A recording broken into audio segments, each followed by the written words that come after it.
আসসালামু আলাইকুম। প্রিয় দর্শক, গত কদিন ধরেই বিভিন্ন মাধ্যমে এবং বিভিন্ন লোকের মুখে একটা কথা উচ্চারিত হচ্ছে এবং সেই কথাটা প্রশ্ন আকারে আমার কাছে পর্যন্ত এসেছে। আমাকে সরাসরি অনেকে জিজ্ঞাসা করেছে, আসলে দেশে সেনাবাহিনীর মধ্যে কি কোনো অস্থিরতা দেখা দিয়েছে? সেনাবাহিনীর মধ্যে হচ্ছেটা কি? অথবা যদি আমি একটু ঘুরিয়ে বলি, সেনাবাহিনীকে নিয়ে কি হচ্ছে? এই প্রশ্নটা কিন্তু আমার মনে হয় এই মুহূর্তে আলোচনা করা একটু জরুরি হয়ে গিয়েছে। এই কথাটা আমার কাছে আসছে, আমাকে বলা বলি করছে, প্রশ্ন করছে, সেটা আরও 2-1 দিন হয়ে গেল। আমি আরও আগেই করতে পারতাম, কিন্তু আমি ইচ্ছে করে করিনি।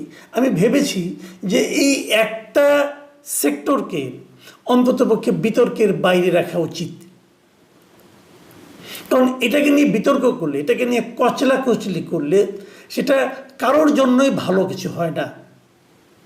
এটা একটা শৃঙ্খলা বাহিনী, তাদেরকে একটা নিয়মের মধ্যে চলতে হয়, তাকে নিয়মের মধ্যে থাকতে দেওয়া উচিত। তাদের জন্য অপ্রয়োজনীয় প্রশংসাও যেমন ভালো কিছু নয়, ঠিক একইভাবে তাদেরকে ইরিটেট করা, মানে খোঁচাখুচি করা, এটাও কোনো ভালো ব্যাপার নয়। বাট এই পরের কাজটা আমরা ইদানিং প্রায়ই দেখি। বিদেশ থেকে কিছু কিছু ইউটিউবার আছেন, কিছু কিছু সোশ্যাল নিজেদেরকে তারা আপনার অ্যাক্টিভিস্ট বলেন, তারা আছেন, তারা বেশ অশ্লীল শব্দ ব্যবহার করেন এই বাহিনীর বিভিন্ন কর্মকর্তা সম্পর্কে, বাহিনীর মানে আপনার কর্মকাণ্ড সম্পর্কে। এটা একটা পুরো জাতির জন্য আমি মনে করি একটা মানে ভয়ঙ্কর একটা খারাপ ব্যাপার। যাই হোক, আজকে আলোচনাটা আমি কেন করতে এলাম সেটা বলি। আজকে আমরা দেখলাম, হঠাৎ করে সোশ্যাল মিডিয়াতে দেখলাম বিভিন্ন পত্রিকার যে অনলাইন ভার্সন অথবা আমরা তাদের যে ফেসবুক অ্যাকাউন্ট আছে সেখানেও দেখলাম একটা ভিডিও বা লাইভ দেখেছি আমি। সেটা হলো প্রেস ক্লাবের সামনে, জাতীয় প্রেস ক্লাবের সামনে একটা সমাবেশ। প্রথম দেখলাম সমাবেশটি একটা অবস্থান ধর্মঘটের মতো। সেটা হলো অবসরপ্রাপ্ত বা বঞ্চিত বা পদচ্যুত, চাকরিচ্যুত এই সেনা সদস্যদের একটা সমাবেশ। তারপরে আবার দেখলাম যে তার সামনে প্রচুর সেনাবাহিনীর লোকজন প্রেস ক্লাবের সামনে দাঁড়িয়ে আছে, প্রহরা দিচ্ছে। আবার তারপরে আরেকটা দৃশ্য দেখলাম যে সেনাবাহিনীর কয়েকটা গাড়ি, এবং গাড়িগুলোতে মানে যে সামনের যে প্ল্যাকার্ড দেখলাম, নাম্বার প্লেটগুলি দেখলাম, মনে হলো যে বিগ অফিসার তারা হবে, সিনিয়র কোনো অফিসার।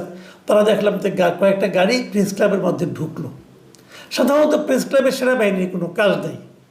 সেনাবাহিনীর গাড়ি এভাবে ঢুকেছে অতীতে, আমি খুব নিকট অতীতে অথবা দূরবর্তী অতীতে আমি মনে করতে পারছি না প্রেস ক্লাবের সেনাবাহিনীর কী কাজ। কিন্তু তারা গেলেন। বিষয়টা কিছুই নয়, ওই যে চাকরিচ্যুত যারা পুনর্বহালের জন্য অথবা তাদের ক্ষতিপূরণ পাওয়ার জন্য আন্দোলন করছিলেন, তাদের সঙ্গে বৈঠক করার জন্য তারা গিয়েছেন। সন্ধ্যা পর্যন্ত আমি যতটুকু জানি, যতক্ষণ পর্যন্ত আমি জানি বৈঠক চলছিল, হয়তো এই বৈঠক এক সময় শেষও হয়ে যাবে। কিন্তু তার আগে আমি একটা প্রশ্ন করিনি, সেটা হলো গিয়ে যে এই যারা নাকি এই আন্দোলনটা করছিলেন, মানে তারা কে, তারা কারা, তাদের আন্দোলনের পেছনে কারণটা কি? আমি যৌক্তিকতার আলোচনায় যাব না, আমি খালি কারণটা নিয়ে উল্লেখ করতে যাচ্ছি। তারা কেন আন্দোলন করছেন? তাদের দাবিটা হলো যে বিভিন্ন সেক্টরে, যেমন প্রশাসনে অথবা অন্য অন্য কোনো সেক্টরে আওয়ামী লীগ আমলে অনেককেই অন্যায়ভাবে পদচ্যুত করা হয়েছে, চাকরিচ্যুত করা হয়েছে। আবার সরকারি চাকরিতে কিন্তু একটা নিয়ম আছে, যদি কাউকে সরকারি চাকরিজীবীকে বরখাস্ত করা হয় তাহলে সে কিন্তু তার সমস্ত দেনা পাওনা, যে পেনশন, গ্র্যাচুইটি, এগুলি কিছুই আর পায় না। মানে এটা একটা ভয়ঙ্কর একটা অবস্থা হয়ে দাঁড়ায়। অনেকে বলেন না আপনারা যে সরকারি চাকরি মানে আরামের চাকরি। হ্যাঁ, আরামের চাকরি।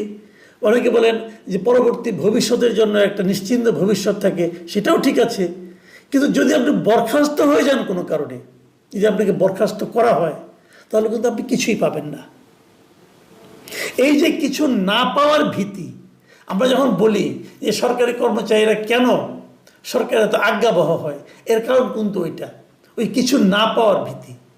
যেগুলো সময় যেগুলো ছুতা নাতায় আপনাকে কিন্তু বরখাস্ত করে দিতে পারে। বরখাস্ত করে দেওয়ার অর্থ হলো আপনি আর তার সুযোগ সুবিধা পেনশনে কিছুই পাবেন না, আপনাকে শূন্য হাতে বিদায় নিতে হবে। তো এই ধরনের বরখাস্ত কিন্তু সেনাবাহিনীতেও হয়েছে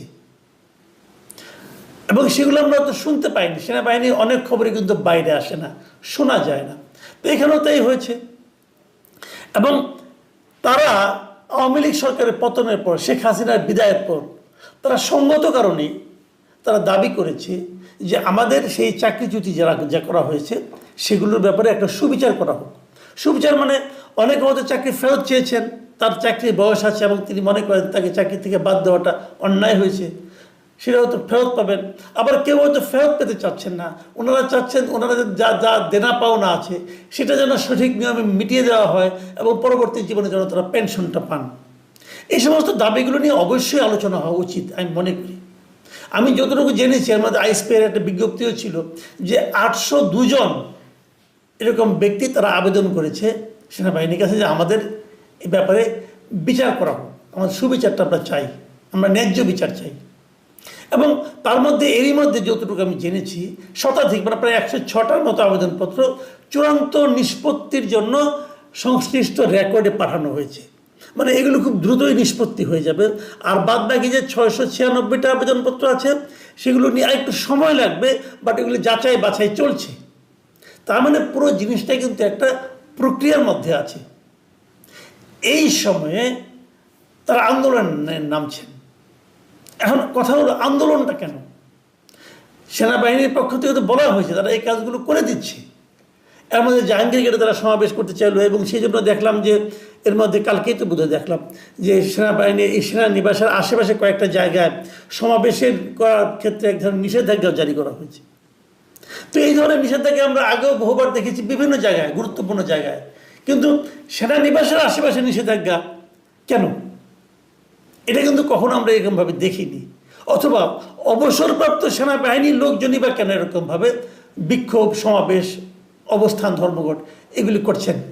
এটাও এরকম কখনো আগে আমরা দেখিনি। তো এটা তখন হতে পারত যদি তারা এটা নিয়ে খুব একটা দীর্ঘসূত্রতার মধ্যে ফালিয়ে দিত। যদি মাত্র তো 9 মাস হয়েছে এরা এসেছে, 9 মাস হবে, তাদের দাবিটা কতদিন আগে সেটাও আমি জানি না। যাই হোক, এটা নিয়ে আলোচনা হতে পারে, কিন্তু বিক্ষোভটা কেন? আমার কাছে এই বিক্ষোভের বিষয়টা আমার কাছে কিন্তু পছন্দ হয়নি। যাদেরটা গৃহীত হবে, যাদেরকে বলা হবে যাদের সমস্ত সুযোগ সুবিধা দেওয়া হোক, যাদের নিশ্চয়ই যাদের এই মাঝখানে যে পায় নাই এগুলিও নিশ্চয়ই দেওয়া হবে, একটা রেট্রোস্পেক্টিভ এফেক্ট তো থাকবেই, এটা অন্তপক্ষে আমি মনে করি। কাজে সেক্ষেত্রে কেন এই ধরনের একটা বিক্ষোভই করতে হচ্ছে, তাও সেনানিবাসের আশেপাশে অথবা প্রেস ক্লাবের মতো জায়গায়, যেখানে করার অর্থই হচ্ছে সারা দুনিয়ার মানুষকে জানিয়ে দেওয়া। এটা কি পৃথিবীর অন্য কোনো দেশে হলে সম্ভব? আমাদের দেখে এটা হচ্ছে কেন? এই জায়গাটা নিয়েই আমার প্রশ্ন। এর পিছনে কি অন্য কোনো কারণ আছে? কেউ কি সেনাবাহিনীকে নিয়ে খেলছে? কেউ কি সেনাবাহিনীর ইমেজকে নষ্ট করার চেষ্টা করছে? দেখুন, সেনাবাহিনীর ইমেজটা কি? আমরা সেনাবাহিনীর অনেক বদনাম করে থাকি। আমরা বিভিন্ন সময়ে বলি, বিভিন্ন আমাদের পট পরিবর্তনে সেনাবাহিনীর নানা রকম ভূমিকা থাকে। কখনো ইতিবাচক ভূমিকা, কখনো নেতিবাচক ভূমিকা, কখনো কখনো ক্ষমতা দখলের মতো কাজও তারা করেছে, একাধিকবারই করেছে। সেই ক্ষমতা দখল যখন হয়ে যায় তখন সেটা নিয়ে নানা রকম আবার কিচ্ছা কাহিনীও হয়, সেগুলো আলাপবাদ। আবার আমরা এবার কি দেখেছি? এবার যে এই হাসিনা সরকারের যে পতনটা হলো, সেই পতনে সেনাবাহিনীর ভূমিকাটা কী ছিল? সেই ভূমিকাটা কিন্তু ছিল ইতিবাচক। ইতিবাচক মানে কি? আমার বিবেচনায় ওই সময় সেনাবাহিনী এমন একটা ভূমিকা না রাখলে কি হতো জানি না, তবে 5ই আগস্টে যে শেখ হাসিনা দেশ ছেড়ে পালিয়ে যেতেন না এটা আমি নিশ্চিত। কাজে সেনাবাহিনীর ভূমিকা ছিল জনগণের পক্ষে। সেনাবাহিনীর ভূমিকা, সেনাবাহিনী কিন্তু সরকারের একটা অংশ, কিন্তু সরকারের অংশ হয়েও এবারের এই গণ আন্দোলনের সময় অগাস্ট মাসের 5 তারিখে সেনাবাহিনী কিন্তু সরকারের পক্ষে কাজ করেনি, বরং জনগণের পক্ষে কাজ করেছে। আমি তো মনে করি এই জন্য সেনাবাহিনীর যিনি প্রধান, সেনাপ্রধান এবং পুরো সেনাবাহিনী সবাইকে সাধুবাদ দেওয়া উচিত। আমরা সেই কাজটা না করে কদিন যেতে না যেতেই আমরা দেখলাম এই উস্কানিটা বেসিক্যালি এসেছে ওই প্যারিসে অবস্থানরত ওই ভদ্রলোকের কাছ থেকে, তারপরে আমেরিকার অবস্থানরত তার আরেক ইয়ার দোস্তের কাছ থেকে দেখলাম তারা নানাভাবে সেনাপ্রধানকে নিয়ে নানা রকম মানে কিচ্ছা কাহিনী অশ্লীল কথাবার্তা বলতেছেন। তারা বলতেছেন যে এই সেনাপ্রধান কীভাবে শেখ হাসিনার আত্মীয়, তাকে যে উনি ওই ইন্ডিয়ার দালাল, অমুকের দালাল, তুমি এগুলি বলতেছেন। আচ্ছা, উনি যে শেখ হাসিনার আত্মীয়, এটা কি এখন নাই? এখন যেমন আছেন আগে ছিল না? ছিলেন। উনি তো আত্মীয় ছিলেন। উনি আত্মীয় হয়েও তো ওনার আত্মীয়ের পক্ষে যান নাই, বরং জনগণের পক্ষে আসছেন। এই ভূমিকাটাকে কি আপনি মূল্যায়ন করবেন না? আমি বুঝি না ওনার বিরুদ্ধে খেপিয়ে দিয়ে লাভ কি? ওনাকে সরিয়ে দেওয়ার চেষ্টা কেন চলছে, তো বিদেশে বসে বসে? এবং তার এখানে কিছু মুরিদ টুরিদ আছে, ওই ব্রাহ্মণ পীরের কিছু মুরিদ আমাদের এখানে আছেন, তারা এটা নিয়ে লাফালাফি করছে কেন? এবং এদের ব্যাপারে সরকারও কোনো ভূমিকা নিচ্ছে না। আমি যতটুকু জানি এই সরকারের উপর ওই দুই ব্যক্তির আবার প্রচণ্ড প্রভাব। তারা যাকে যাকে নিয়োগ করতে বলা হয় তাকে নিয়োগ করা হয়। এবং এখন আমাদের এখানে একজন ব্যক্তি আমাদের এখানে জাতীয় নিরাপত্তা উপদেষ্টা যাকে নিয়োগ করা হয়েছে, তাকে নিয়োগ করার পর ওই প্যারিসের অবস্থানত ভদ্রলোকের সে কি উল্লাস!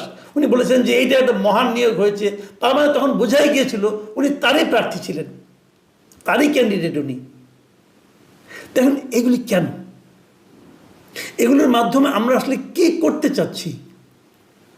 আমরা কি যে সেনাবাহিনী জনগণের পক্ষে থাকলো আমাদের আন্দোলনের সময়, তাকে আমরা কেন জনগণের মুখোমুখি দাঁড় করিয়ে দিয়ে যাচ্ছি? তাকে আমরা কেন জনগণের কাছে অজনপ্রিয় করতে চাচ্ছি? এর পেছনে উদ্দেশ্যটা কি? দেখুন, অনেক আলোচনা হচ্ছে সরকারের প্রায়োরিটি কি। আমরা ভেবেছিলাম, আমরা বলেছিলাম যে এই সরকারের প্রায়োরিটি হচ্ছে একটা অবাধ সুষ্ঠু নির্বাচন দেওয়া এবং প্রয়োজনীয় কিছু ক্ষেত্রে সংস্কার করা। এখন সংস্কারের সংজ্ঞা শুনছি যে যে কোনো কিছু করাই মানে নাকি সংস্কার। চিটাগাং পোর্টের সবচেয়ে চালু এবং সবচেয়ে লাভজনক টার্মিনালটাকে বিদেশিদের হাতে দিয়ে দেওয়াও নাকি সংস্কার। আরাকানে মিয়ানমারের অভ্যন্তরীণ যে যুদ্ধ চলছে, সেই অভ্যন্তরীণ যুদ্ধে মিয়ানমারের জান্তা বিরোধী যে শক্তিটা আছে আরাকান আর্মি এবং তাদের দখলকৃত যে রাখাইন প্রদেশ, সেই এলাকায় মানবিক করিডোরের নামে একটা করিডোর দেওয়া, এটাও নাকি সংস্কার। এবং এই সংস্কারের কাজগুলো নির্বিঘ্নে করার জন্যই কি এই কাজগুলি হচ্ছে? এই সবার মধ্যে সবার দৃষ্টিকে অন্যদিকে ঘুরিয়ে দেওয়া হচ্ছে। অন্যান্য কাজ কতটা দ্রুত হচ্ছে জানি না, কিন্তু এই সংস্কারের কাজগুলো কিন্তু খুব দ্রুত হচ্ছে। এগুলো নিয়ে আন্দোলনের সময় কি এই ধরনের প্রস্তাব ছিল যে আমাকে এই করিডোর দিতে হবে, আমাদের পোর্টকে অন্য বিদেশিদের কাছে দিয়ে দিতে হবে, বিদেশি ফার্মের কাছে? এটা কি আন্দোলনের চেতনার মধ্যে অন্তর্ভুক্ত ছিল? কিন্তু এটাও নাকি সংস্কার। তো এগুলো কেন? এগুলো নিয়ে ডিটেল আলোচনা আমরা আরও করব। আমি আসলে করতে চাইনি, কিন্তু আমি এখন মনে করছি এই আলোচনাগুলো করা জরুরি। খালি একটা কথা বলবো যে কি হচ্ছে সেনাবাহিনীকে নিয়েই বা কী হচ্ছে, আর সেনাবাহিনীর ভেতরেই বা কী হচ্ছে। তবে আমরা তো একদম বিচ্ছিন্ন প্রাণী না, আমাদেরও তো আত্মীয় স্বজন আছে কিছু, তাই না? লোকজন আছে, পরিচিত লোকজন আছে। তো আমার যেটা মনে হয় ভেতরে কিছু হচ্ছে না, তাদেরকে নিয়ে কিছু করার চেষ্টা হচ্ছে। এ নিয়ে পরে আরও কথা হবে। আপাতত এ পর্যন্তই।